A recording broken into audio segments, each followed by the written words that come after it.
Hello everyone, welcome back to Sonam's math villa. तो यार सभी यूनिवर्सिटीज़ की जो है वो डेट शीट आ चुकी है और एक नोटिफिकेशन भी आया है।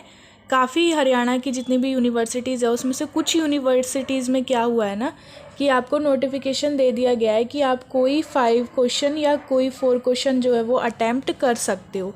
तो अगर आपके पास ये नोटिफिकेशन आया है या नहीं भी आया है तब भी ये वीडियो आप लोगों के लिए बहुत हेल्पफुल रहेगी, क्योंकि एक तो हम इसमें एग्ज़ाम पैटर्न डिस्कस करेंगे, दूसरा हम ये डिस्कस करेंगे कि कौन कौन से चैप्टर्स हमारे लिए इम्पॉर्टेंट हैं या कौन कौन से चैप्टर अभी हमें स्टार्ट करने चाहिए, क्योंकि अभी बहुत कम टाइम बचा है।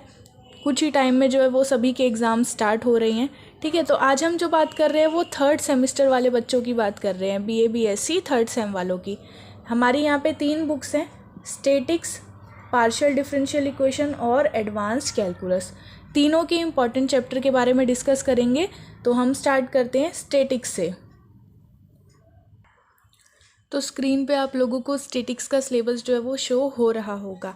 अब इसमें सबसे पहले हम डिस्कस कर लेते हैं कि एक यूनिट में हमारे कितने चैप्टर्स हैं। तो जो आपकी पहली यूनिट है उसमें आपका चैप्टर 1, 2, 3 और 4 कवर होता है, मतलब इन चारों चैप्टर को मिला के आपकी फर्स्ट यूनिट बनती है।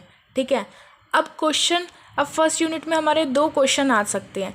अगर आपने ये चारों चैप्टर्स को अच्छे से प्रिपेयर कर लिया तो आप यहाँ से 2 क्वेश्चन को अटेम्प्ट कर सकते हो। 2 क्वेश्चन आप यहाँ से अटेम्प्ट कर लोगे, फिर आपकी जो 5th, 6th और 7th इसको मिला के एक यूनिट बनती है हमारी। 5th, 6th और 7th को मिला के हमारी सेकेंड यूनिट बनती है। 2 क्वेश्चंस आप यहाँ से अटेम्प्ट कर लोगे। अगर आपका पैटर्न डू एनी 4 क्वेश्चन वाला है तो अगर आप 1 से लेके 7 तक सारे चैप्टर्स कर लेते हो तो आप बहुत इजीली जो है वो अटेम्प्ट कर सकते हो। अब बात आती है जिसको सिर्फ पासिंग मार्क्स चाहिए, तो आप कोई 2 क्वेश्चन कर लो, आपके पासिंग मार्क्स ईजिली आ जाएंगे। कोई 2 क्वेश्चन करने के लिए अगर आप फर्स्ट कर रहे हो तो सेकेंड भी करना, क्योंकि ये जो आते हैं ये एक ही क्वेश्चन के अलग अलग पार्ट्स में आते हैं। तो अगर आप फर्स्ट सेकंड करते हो 2 चैप्टर तो आप एक क्वेश्चन अटेम्प्ट कर पाओगे। इन्हें अगर आप छोड़ना चाहते हो उसकी जगह यहाँ से 2 करते हो, यानी 5th और 6th अगर आप करते हो तो एक क्वेश्चन आपका यहाँ से अटेम्प्ट हो जाएगा। लेकिन अगर आपको चारों ही करने हैं या 5 ही क्वेश्चन अटेम्प्ट करने हैं तो आपको ये सारी यूनिट्स जो हैं वो कवर करनी पड़ेंगी, ये सारे चैप्टर्स जो हैं वो कवर करने पड़ेंगे। तो पहले 4 चैप्टर अगर हम कवर करते हैं तो 2 क्वेश्चन हमारे यहाँ से अटेम्प्ट हो जाएंगे और 5th, 6th, 7 2 क्वेश्चन हमारे यहाँ से अटेम्प्ट होंगे। तो ये तो उनका हो गया जिनको कोई 4 क्वेश्चन अटेम्प्ट करने हैं। अब बात उनकी करते हैं जिनको 5 क्वेश्चन अटेम्प्ट करने हैं। तो 4 तो आपके यही हो गए, एक क्वेश्चन आपका रह गया। तो उस एक क्वेश्चन के लिए आप कोई एक छोटा सा चैप्टर उठा सकते हो, या तो आप वर्चुअल वर्क उठा लो यहाँ से या फिर आप रेंचेस उठा लो। लेकिन अगर आप वर्चुअल वर्क उठाते हो तो आप जो है वो इजीली कवर कर सकते हो। अगर आप रेंचेस उठाओगे तो आपको इनमें से भी एक चैप्टर जो है वो करना पड़ेगा, क्योंकि ये क्वेश्चन जो आता है वो पार्ट्स में आता है। मतलब एक क्वेश्चन का फर्स्ट पार्ट इस चैप्टर से आ गया, सेकंड पार्ट इस चैप्टर से आ गया। तो आप कोशिश करना इसकी जगह पे वर्चुअल वर्क वाला चैप्टर करने की। ठीक है ना, तो आपको ये क्वेश्चन जो है वो लाइन वाइज कवर करने होंगे। अब हम बात करते हैं बाकी सब्जेक्ट्स की, पार्शियल डिफरेंशियल इक्वेशन और एडवांस कैलकुलस की।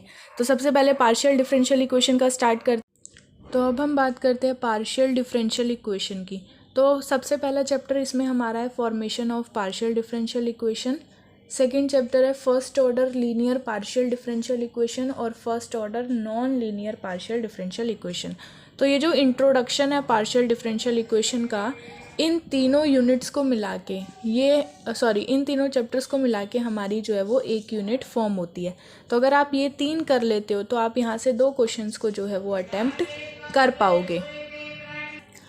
उसके बाद हमारा चैप्टर आता है linear partial differential equation of second and highest order और partial differential equation with variable coefficient reducible equation with constant coefficient. अगर इन दोनों चैप्टर्स को आप अच्छे से करते हो, चैप्टर नंबर 4 और चैप्टर नंबर 5 को, तो इसको मिला के आपकी एक यूनिट यहाँ से भी बनती है। ये हमारी सेकंड यूनिट है। ठीक है, तो 2 क्वेश्चन हमारे यहाँ से भी बनेंगे। तो अगर आप इन दोनों चैप्टर को करते हो तो आप 2 क्वेश्चन और इजीली अटेम्प्ट कर पाओगे। अब ये तो था कि डू एनी 4 अगर हमें आता है तो हमें कैसे करना है। आप पहली 2 यूनिट या पूरी बुक में से कोई भी 2 यूनिट आप कवर कर लेते हो तो आप 4 क्वेश्चन को अटेम्प्ट कर पाओगे।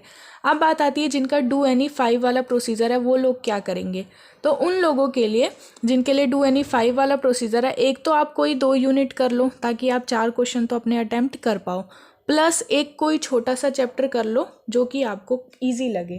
ठीक है, तो छोटे से चैप्टर की बात करें तो यहाँ पे हमारा एक चैप्टर नंबर 8 है। चैप्टर नंबर 8 है, ईजी है, छोटा है और इम्पॉर्टेंट है। ये हमारा वो वाला चैप्टर है जो हमने 1 शॉट वीडियो में कवर किया था, जिसमें हमने characteristics of second order PDE पढ़ी थी। ठीक है, जिसमें हमने कैरेक्टरिस्टिक्स पढ़ी थी सेकेंड ऑर्डर की, कैरेक्टरिस्टिक्स पढ़ी थी सेकेंड ऑर्डर की ऑफ पार्शियल डिफरेंशियल इक्वेशन, और एक एक्सरसाइज और थी इसमें कॉशीज़ प्रॉब्लम जिसमें हमने पढ़ा था। ठीक है, तो अगर आपके पास डू एनी 5 का आता है तो आपको 2 यूनिट करनी है अपनी मर्ज़ी से कोई भी, और एक आपको चैप्टर कर लेना है। वो आप अपनी मर्ज़ी से भी कर सकते हो अगर ये वाला चैप्टर आपको इजी नहीं लगता, चैप्टर नंबर 8 इजी नहीं लगता। तो अगर आपने चैप्टर नंबर 8 की वीडियो नहीं देखी है तो आपको लिंक डिस्क्रिप्शन में मिल जाएगा, आप लोग जाके 8 की वीडियो देख सकते हैं। एक ही वीडियो में हमने उसको कंप्लीट कर रखा है। और अभी मैं फ़िलहाल जो आपका टाइम बचा है उसमें मैं यही रिकमेंड करूँगी कि जितना आपको आता है, जितने चैप्टर आपको अच्छे से आते हैं उतने को ही अच्छे से रिवाइज़ कर लो। ठीक है, कुछ नया स्टार्ट करने जाओगे या अगर कुछ नया स्टार्ट कर रहे हो तो छोटे से करो, छोटा चैप्टर करो, कोई जो भी ले रहे हो आप, कोई बड़ी सी यूनिट मत उठा लो, क्योंकि अभी इतना टाइम नहीं है कि हम स्टार्टिंग से पढ़ पाएँ। ठीक है, बाकी तो अब हम बढ़ते हैं एडवांस कैलकुलस की। तो अब हम बात करते हैं एडवांस कैलकुलस के सिलेबस की। तो सबसे पहला चैप्टर इसमें हमारा आता है कंटिन्यूअस फंक्शन, फर्स्ट चैप्टर है ये हमारा। ठीक है, सेकंड चैप्टर है the derivative and mean value theorem, जिसमें आपके Rolle's theorem, Taylor's theorem, mean value theorem, ये सारी चीज़ें हैं। ठीक है, तीसरा जो यहाँ चैप्टर आता है वो आता है इनडिटर्मिनेट फॉर्म्स। अब इनमें से अगर हम इम्पॉर्टेंट की बात करें तो ये जो थर्ड चैप्टर है इनडिटर्मिनेट फॉर्म, लिमिट वाला, इसको तो भूल के भी नहीं छोड़ना, क्योंकि कभी कभी क्या होता है पूरा क्वेश्चन इससे बनता है। मैंने बहुत से सैम्पल पेपर में देखा है कि इसी चैप्टर से जो है वो हमारे दोनों पार्ट बन रहे हैं, मतलब पूरा क्वेश्चन बन रहा है, और एक एक पार्ट इस चैप्टर से है। मतलब तीनों को मिला के आपके, अगर आपने तीनों चैप्टर कर लिए तो 1 यूनिट हमारी बनती है, यानी कि 2 क्वेश्चन आप यहाँ से ईजिली अटैम्प्ट कर सकते हो। फिर फोर्थ और फिफ्थ चैप्टर की अगर हम बात करें तो फिफ्थ चैप्टर यहाँ से बिल्कुल मत छोड़ना, ये भी बहुत इम्पॉर्टेंट चैप्टर है। क्यों? क्योंकि इससे हमारा 1.5 क्वेश्चन बनता है, एक नहीं 1.5 क्वेश्चन बन सकता है। एक तो इससे बनेगा पूरा, और एक ऐसा क्वेश्चन आएगा जिसमें 2 पार्ट होंगे, एक पार्ट हमारा 4th चैप्टर से होगा और एक पार्ट हमारा 5th चैप्टर से होगा। अगर आप इस चीज़ का रिस्क ले सकते हो आधे क्वेश्चन का, तो आप इस चैप्टर को भले ही छोड़ सकते हो, क्योंकि अभी वो टाइम नहीं है कि हम इस चैप्टर को ईजीली कर पाएँ। ये चैप्टर कुछ फर्स्ट चैप्टर की तरह, अगर आपको फर्स्ट चैप्टर अच्छे से आता है तो आप 4th चैप्टर भी कर लोगे, क्योंकि उसमें भी थ्योरम्स है और इसमें भी थ्योरम ही थ्योरम है, वही प्रूव दैट वाले वो सारी चीज़ें हैं इस चैप्टर में। तो अगर आप चाहते हो तो आप इसको कर सकते हो, वरना आप 0.5 क्वेश्चन का रिस्क ले सकते हो, आधे क्वेश्चन का रिस्क ले सकते हो अगर आप ये नहीं चाहते तो अगर आप फर्स्ट, सेकेंड, थर्ड, फोर्थ और फिफ्थ कंप्लीट कर लेते हो, सिर्फ पास होना है तो 3rd और 5th काफ़ी है। लेकिन अगर 5 क्वेश्चन या 4 क्वेश्चन अटैम्प्ट करने हैं तो 2 क्वेश्चन आपके यहाँ से बनेंगे और 2 क्वेश्चन आपके सेकेंड यूनिट से बनेंगे। इन दोनों को मिला के हमारी यहाँ पे सेकेंड यूनिट बनती है। अगर आप दोनों कर लेते हो तो आप 2 क्वेश्चन अटैम्प्ट कर लोगे, और अगर आप 4th छोड़ते हो तब भी आप जो है 1.5 क्वेश्चन यहाँ से अटैम्प्ट कर लोगे। तो ये तो हो गए आपके 4 क्वेश्चन। अब 5वें क्वेश्चन के लिए कोई भी एक छोटा सा चैप्टर अपनी मर्जी का आप उठा सकते हो। तो मैं यहाँ बात करूँगी यार चैप्टर नंबर 7 की। चैप्टर नंबर 7 इसलिए क्योंकि वो ईजी है, इम्पॉर्टेंट है और आगे काम भी आएगा। ठीक है, कौन सा? Chapter number 7।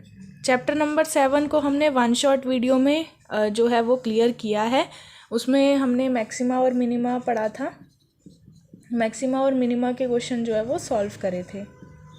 ठीक है, तो इस वाले लेक्चर का लिंक भी आपको डिस्क्रिप्शन में मिल जाएगा, और भी वीडियोस का लिंक मिल जाएगा। तो जो भी आपको देखनी है, जो भी आपको सूटेबल लगे, उस वीडियो पे क्लिक करके जो है वो आप लोग देख सकते हैं। ठीक है, तो ये था हमारा कंप्लीट प्रोसीजर कि कैसे आपको पेपर अटेम्प्ट करना है इस बार थर्ड सेमेस्टर का, ठीक है। और हम बहुत जल्द जो है वो फोर्थ सेमेस्टर का सिलेबस स्टार्ट कर देंगे ताकि थर्ड की तरह फोर्थ वाला सेमेस्टर हमारे लिए पीछे ना रहे, उसमें हम टाइम टू टाइम जो है वो सिलेबस को कंप्लीट कर पाएँ। इसके अलावा मैं आप लोगों को ऑल दी बेस्ट बोलना चाहूँगी फॉर योर एग्ज़ाम। अच्छे से एग्ज़ाम देना, बिल्कुल डरना नहीं है, खतराना नहीं है, किसी की री नहीं आएगी, सब पास हो जाओगे। बस आपको क्या करना है, थोड़ी बुद्धिमानी से जो जो आपको इम्पॉर्टेंट यहाँ बताया गया है उसको कवर करना है, ठीक है। तो इस वीडियो को हम एंड करते हैं एक बहुत इम्पॉर्टेंट मैसेज के साथ। तो मैसेज ये है कि अभी तो बीएससी जैसे ही एग्ज़ाम्स अब देंगे बीएससी वाले, तो हम क्या सोच रहे हैं कि कुछ टाइम के लिए हम बीटेक फर्स्ट ईयर का सिलेबस यहाँ पे स्टार्ट कर दें जब तक बीएससी वाले एग्ज़ाम दे रहे हैं। तो जैसे ही बीएससी वालों के एग्ज़ाम कंप्लीट होंगे हम बीएससी का फोर्थ सेमेस्टर अपने चैनल पे जो है वो स्टार्ट कर देंगे। अभी हम कल से यानी मंडे से बीटेक फर्स्ट ईयर का सिलेबस जो है वो इस चैनल पर स्टार्ट कर रहे हैं। तो अगर आपके रिलेशन में कोई भी ऐसा है जो बीटेक कर रहा है और फर्स्ट ईयर में है, तो उसके लिए ये चैनल हेल्पफुल रहने वाला है। तो आप लोग जो है उसके साथ इस चैनल को शेयर कर सकते हैं, ठीक है। वो अगर सब्सक्राइब कर लेते हैं तो उनके लिए ही बेनिफिशियल है, ठीक है। तो बीटेक फर्स्ट ईयर का हम कल से जो है वो स्टार्ट कर रहे हैं। इसके अलावा बीएससी का फोर्थ सेमेस्टर जो है, बीएससी फोर्थ सेमेस्टर जो है उसका जो सिलेबस है वो भी हमने जो है वो शेयर कर दिया है। तो जैसे ही आप अपने एग्ज़ाम दोगे आप वो सिलेबस वाली वीडियो जो है वो देख सकते हो, सिलेबस वाली वीडियो जिसमें हमने ये कवर किया है हमारी कौन कौन सी बुक हैं जो फोर्थ सेमेस्टर में लग रही हैं। किसके लिए है ये? ऑल हरियाणा यूनिवर्सिटीज़ के लिए, ऑल हरियाणा यूनिवर्सिटीज़ के लिए, ठीक है। तो कौन कौन सी हमारी इसमें बुक्स लगेंगी वो सारी चीज़ें हमने उस वीडियो में बताई हुई हैं। तो अगर आप लोग वो वीडियो देखना चाहते हो तो अभी मत देखना, पहले एग्ज़ाम दे लो उसके बाद देखना, ठीक है। तो बहुत जल्द हम जो है वो उसको भी स्टार्ट करेंगे। और ये जो बीटेक रहने वाली है ये मोस्टली हम यहाँ पे कवर करेंगे ऑल यूनिवर्सिटीज़ को, क्योंकि ऑलमोस्ट सारी यूनिवर्सिटीज़ का जो सिलेबस है बीटेक का वो ऑलमोस्ट हम कहेंगे सेम है, पूरा तो नहीं लेकिन ऑलमोस्ट सेम है, ठीक है। तो हम ये स्टार्ट कर देंगे क्योंकि बीटेक वालों के भी एग्ज़ाम्स है और बहुत से मेरे कॉन्टेक्ट्स में बच्चे हैं ऐसे जो बीटेक फर्स्ट ईयर कर रहे हैं, उनको प्रॉब्लम आ रही है, समझ नहीं आ रहा। तो उस केस में जो है हम यहाँ पे वीडियोस लाएंगे, ठीक है। तो आप लोग जो है वो शेयर कीजिएगा, ठीक है। तो all the very best again for your exam. अच्छे से एग्ज़ाम देना और देखते हैं क्या होता है आगे। अभी तक तो पैटर्न यही है कि 2NE5 कर सकते हो। अभी कोई चांस है नहीं कि चेंज होगा क्योंकि बहुत कम दिन बचे हैं। तो यही जो आपका अभी नोटिफिकेशन आया इसी को फाइनल नोटिफिकेशन आप लोग जो है वो समझ सकते हैं। बहुत से बच्चों के एडमिट कार्ड आ गए होंगे, बहुत से बच्चों के आ रहे होंगे और बहुत से बच्चों के 2-3 दिन में आ जाएंगे। तो फोकस ऑन योर एग्ज़ाम्स, ठीक है। अभी कुछ टाइम के लिए सब कुछ बंद कर दो क्योंकि यार एग्ज़ाम में अगर री आ गई तो आपको पता है आपकी री कभी नहीं टूट पाएगी। मतलब क्या है ना कि एक बार री आ जाती है तो फिर हमारे लिए हमारे अंदर जो है वो कॉन्फिडेंस कम हो जाता है कि हम आगे कुछ नहीं कर सकते एंड ऑल। तो उन सब से बचने के लिए मैं आपको बोलूँगी कि आप फर्स्ट अटैम्प्ट में ही अपना पेपर जो है वो क्लियर कर दो। तो इस वीडियो में इतना ही था, बाकी हम नेक्स्ट वीडियो देखते हैं कब अपलोड करेंगे। तब तक के लिए बाय बाय।